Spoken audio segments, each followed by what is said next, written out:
SKSSF Kaikamba ವಲಯ ವಿಕಾಯ ವತಿಯಿಂದ ಬೃಹತ್ ರಕ್ತದಾನ ಶಿಬಿರ ಹಾಗೂ ಕೊರೋನಾ ವಾರಿಯರ್ಸ್ಗಳಿಗೆ ಸನ್ಮಾನ ಕಾರ್ಯಕ್ರಮವು ಗುರುಪುರ ಕೈಕಂಬ ಪ್ರೀಮಿಯರ್ ಸಭಾಂಗಣದಲ್ಲಿ ನಡೆಯಿತು. ಕಾರ್ಯಕ್ರಮದ ಅಧ್ಯಕ್ಷತೆಯನ್ನ ವಲಯಾಧ್ಯಕ್ಷರಾದ ಬೋಹೋ ಜಮಾಲುದ್ದೀನ್ ದಾರಿಮಿ ಅಧ್ಯಕ್ಷತೆಯನ್ನ ವಹಿಸಿದ್ರು. ಜುಬೇರ್ ಫೈಜಿ ಅಂಕೋಲಾ ದುವಾ ನೆರವೇರಿಸಿದ್ರು. ಸಮಸ್ತ ಕೇರಳ ಜಮಿಯತುಲ್ ಉಲೇಮಾ ಕೇಂದ್ರ ಮುಷಾವರಾ ಸದಸ್ಯರಾದ ಬಂಬ್ರಾಣ ಉಸ್ತಾದ್ ಅವರು ಉದ್ಘಾಟಿಸಿದ್ರು.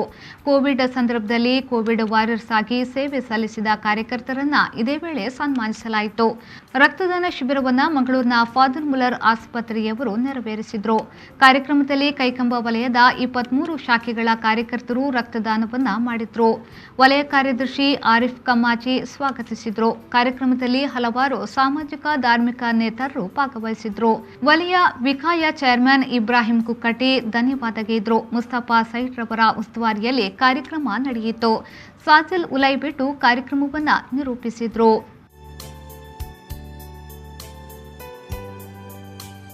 ಬ್ಯೂರೋ ರಿಪೋರ್ಟ್ ವಿಪೋ ನ್ಯೂಸ್ ಮೂಡುಬಿದಿರೆ.